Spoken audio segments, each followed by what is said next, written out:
I think my mum is in a cult. That's what I posted on Reddit last month. Back then, I didn't really think it was a cult. I was just venting about how weird she'd gotten. You know how some people go through a spiritual awakening, and suddenly, everything is about energy, vibrations, and staring at the sun. That was my mum for the past year. She started by watching all these YouTube videos about divine consciousness and cosmic healing. Then came the books, crystals, meditation mats, candles. She even saged my room when I wasn't home. At first it was kind of funny, harmless. She said it was helping her cope after Dad left, and if sitting cross-legged while listening to Whale sounds helped her feel better, who was I to judge? But then, she started talking about this group she met online, the Awakened Light. She said they were like-minded souls on a path of universal understanding. They held virtual meetings, shared daily affirmations, and sometimes mailed each other handmade blessing talismans. Okay, still weird, but fine. Then the meetings got more frequent. Once a week turned into 3 times a week. Then, every day. She started calling the group her family, said they understood her better than anyone else ever had. She started saying stuff like, "This world isn't real. The true realm is waiting." And, "We are ascending soon. Only the awakened will survive." It stopped being funny. She withdrew from everyone, blocked her old friends, stopped going to work. She barely left the house. I'm 17. I still live with her. And honestly, I didn't know what to do. I tried, talking to her, asking questions, but she'd just smile and say, "You'll understand soon, baby. You're almost ready." I posted on Reddit because I didn't know where else to go. Most of the replies told me to call social services or try to move in with another relative, but I don't have anywhere else to go. My dad's in another state, and we haven't talked in years. Then, something weird happened. I was using her laptop because mine died. She left her email open. I wasn't trying to snoop. Honestly, I just wanted to send a homework file to myself. But then I saw a folder in her inbox labeled Ascension Logs. I clicked on it.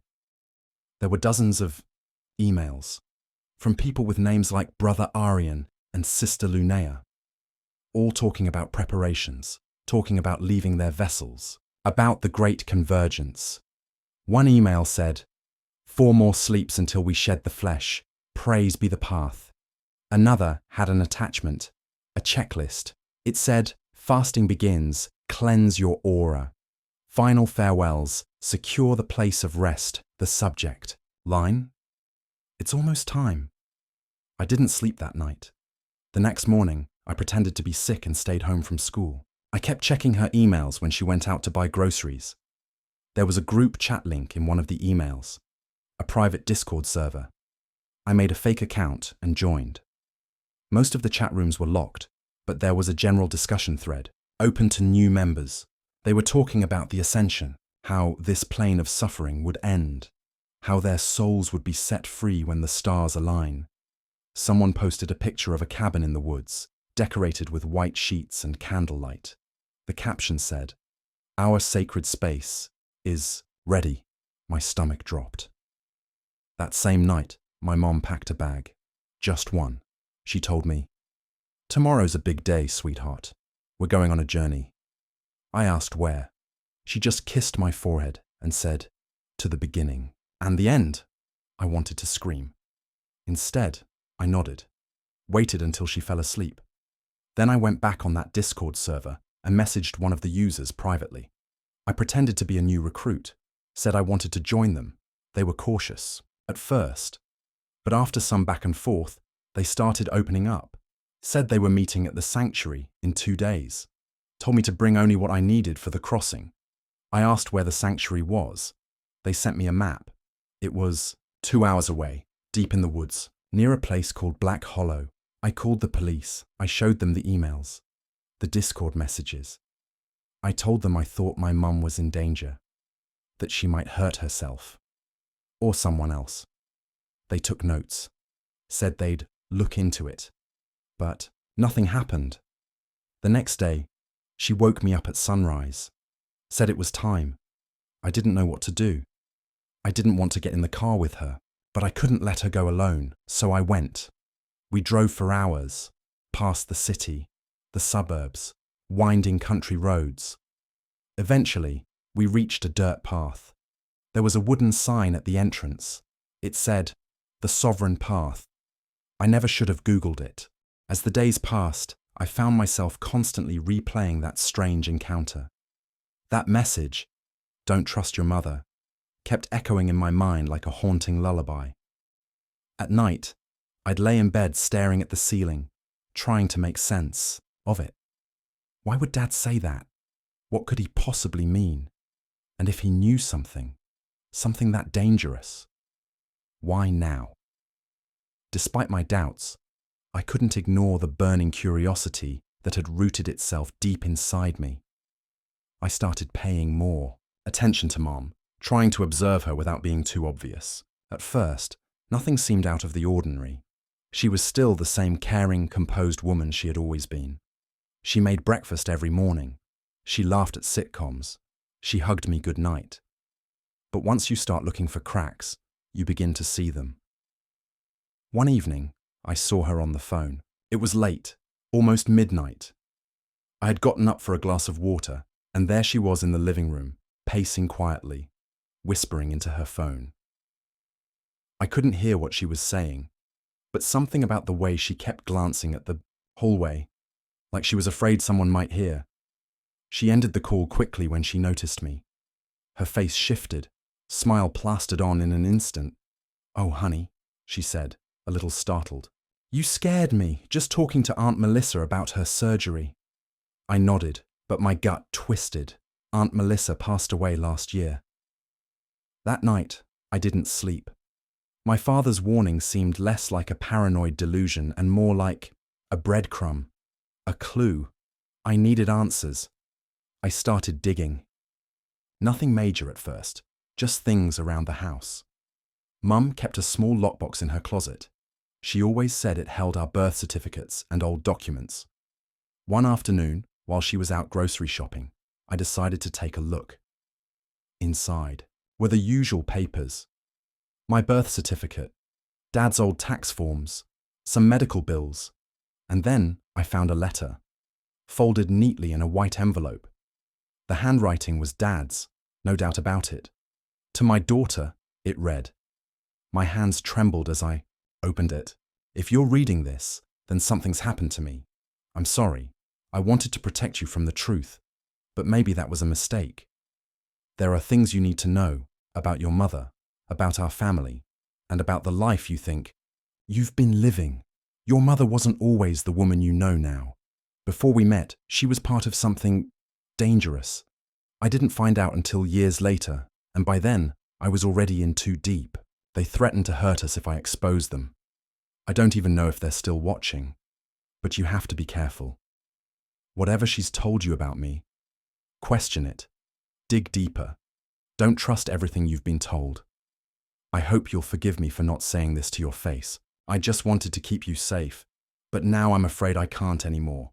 Be careful and trust your instincts. Love, Dad." I read the letter 3 times before I finally folded it back. My heart pounded like it was trying to escape my chest. None of it made sense. What could my mum have possibly been involved in? Dangerous? Watched? Was he talking about some criminal group? Cult? What? And more importantly, why had she never said a word? That night, I confronted her. She was in the kitchen, humming softly as she prepared dinner. I walked in with the letter gripped tightly in my fist. "Why did Dad write this?" I asked, my voice barely above a whisper. She turned. For a brief moment, something flashed in her eyes. Panic? Shock? But then it vanished. "What is that?" she asked, eyes narrowing. "You know what it is. He said not to trust you. He said you were part of something dangerous. What does that mean?" She stared at me for a long, uncomfortable moment. Then, she walked over, reached for the letter, and took it from my hand. "I was hoping you'd never find this," she said softly. My breath hitched. "So it's true," she sighed. "It's complicated. I waited. Before I met your father, I was involved with a group, she began. We believed in certain ideals: freedom from government control, privacy, autonomy. But it grew extreme. They started doing things I didn't agree with, dangerous things. When I met your dad, I left. But they didn't like that. They threatened me, threatened him. That's why we moved so much. Her eyes started to glisten. We did everything we could to give you a normal life. Your dad never forgave me for keeping him in the dark. It tore us apart. I stood there stunned. I never meant to hurt you, she whispered. But I would do anything to protect you, even lie. I wanted to scream. I wanted to cry. Instead, I just turned around and left the room. I spent the next few days holed up in my room, barely speaking to her. Every time she knocked on the door, I stayed silent. I didn't know who to believe. My father, who left behind cryptic warnings, or my mother, who had built my world and possibly built it on lies. That's when I decided to go further. I took the name of the group she mentioned, the Sovereign Path, and started researching online. Forums, old blog posts, Reddit threads. I found scraps here and there. Most of it dismissed them as just another fringe group. But there were stories, whispers of people going missing, explosions, blackmail. There was one post buried deep in a conspiracy subreddit that caught my eye. It read, "If you're reading this and you've heard of the Sovereign Path, be careful. They don't forget, and they don't forgive. If someone close to you used to be involved, watch your back, especially if they say they left." My blood ran cold. That night, I locked my bedroom door. The next few days blurred together in a haze of paranoia and tension. I couldn't eat, couldn't sleep. Every creak in the house felt amplified. Every knock at the door sent a jolt through my chest. I kept my phone close, my laptop closer, obsessively refreshing forums, scrolling through posts tagged with the Sovereign Path, desperate for answers or a way out.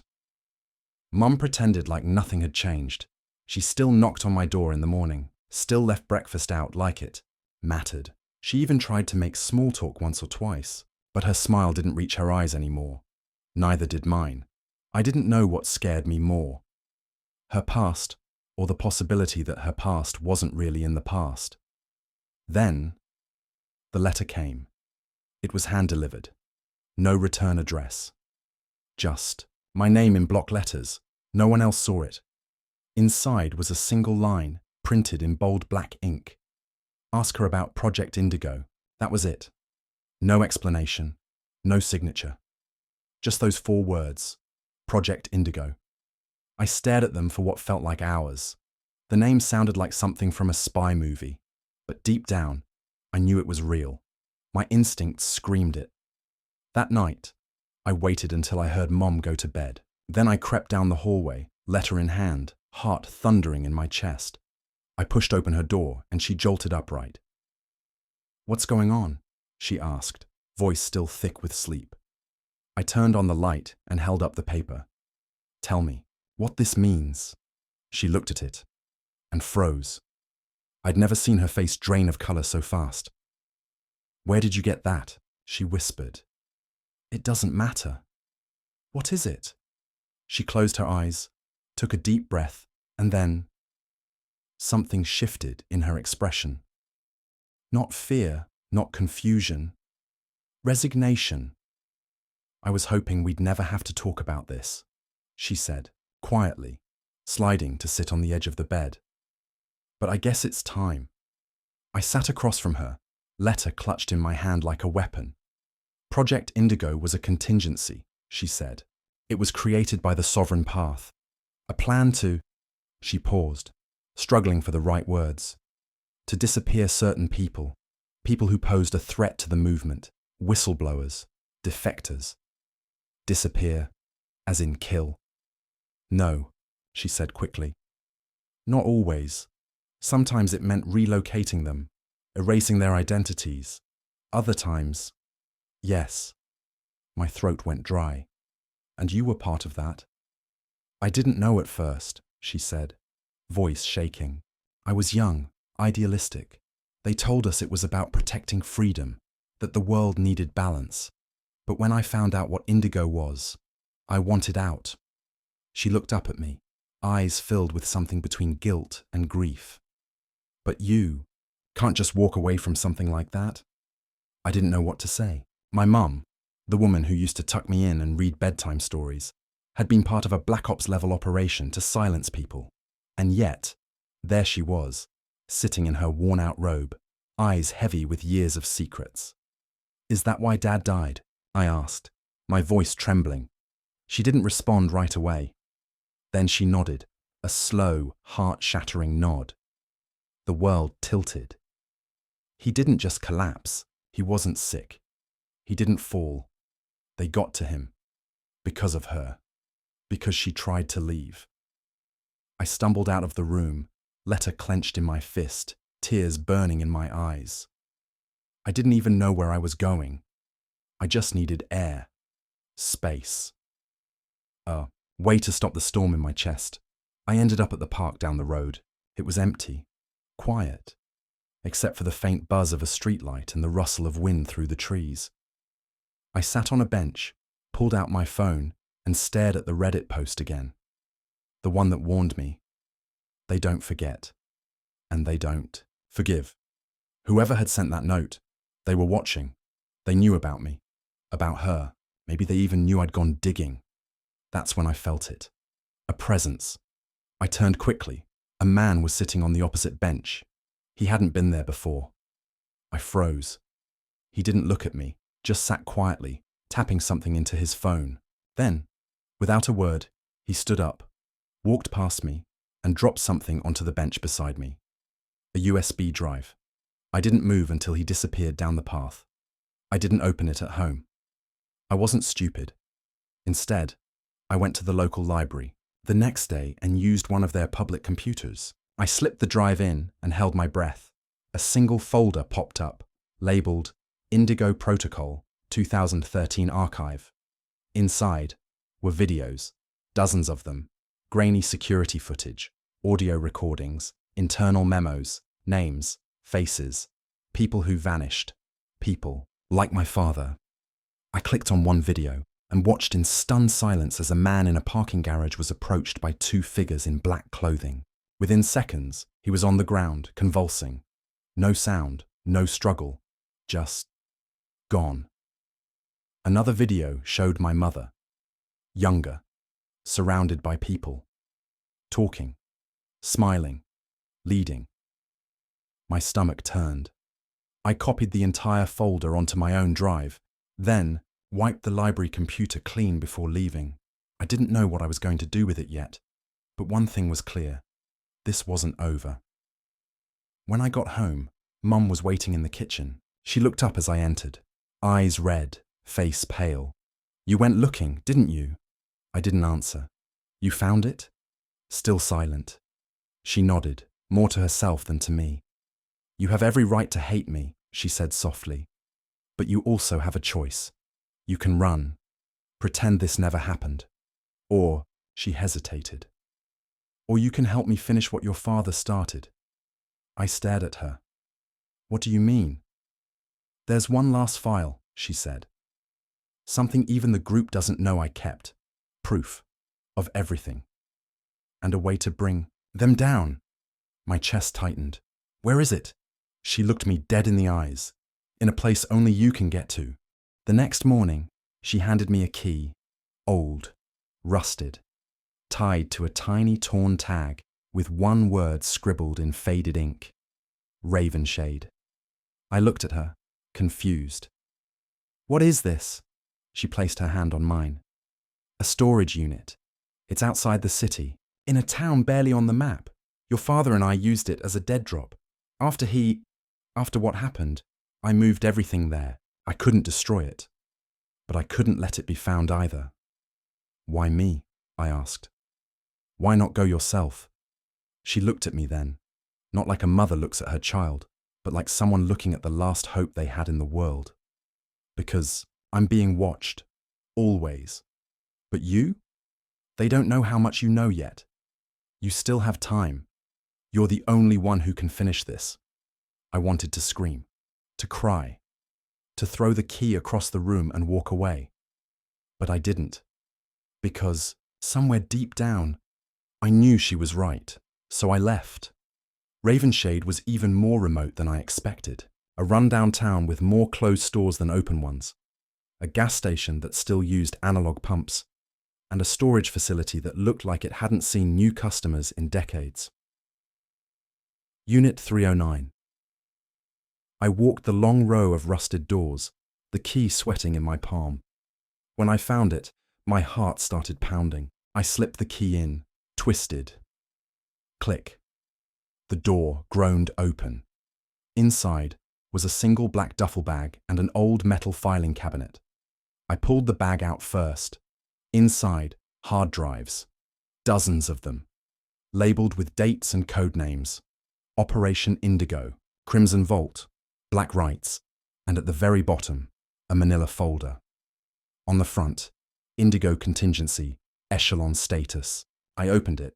Inside were full profiles, names, addresses, surveillance logs, and on the very last page, my name, with a photo of me, my school, my online activity, Reddit posts. Even the thread where I asked about the sovereign path, they had been watching me long before I even knew to look for them. I stumbled back, nausea twisting in my gut. This wasn't just about my mom. They had already marked me. I shoved everything back into the bag and bolted out of there. By the time I returned home, the house was empty. No sign of my mom, no note, no calls, just the faint smell of her perfume still lingering in the air. Her phone was gone. So were her go bags. She had vanished, just like that. Part of me feared the worst, but another part knew she had chosen this, to give me a head start, to make sure the truth got out. It took me weeks to go through the drives. I created burner accounts, spread files to cloud vaults across multiple regions, encrypted the data and buried them behind layers of fake websites, unlisted YouTube links, and steganographic images posted across the internet. Then I dropped the first thread, under a throwaway Reddit account. A simple title. My mother was part of a secret cult. They killed my father, and now they want me. I attached evidence, just a sliver. Enough to catch attention, but not enough to blow the whole lid. It exploded. Thousands of upvotes. People asking questions. Others claiming to know pieces of it. Even ex-members messaging me in private, begging me to take it down before they noticed. But it was too late. The story was already out there, and I had more. It's been 3 months now. I move every 2 weeks, sleep with one eye open. I've seen people following me. Once, someone tried to break into the motel room next to mine and accidentally walked into mine instead. They smiled, apologized. I left that night. I know they're still out there, watching, waiting for me to make a mistake. But here's the thing. I'm not running anymore. I've got the truth, and I'm going to bury them with it.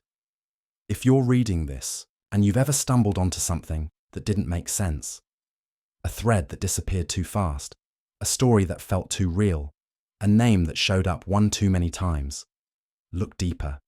They don't want you to know this, but now you do, and there's no going back.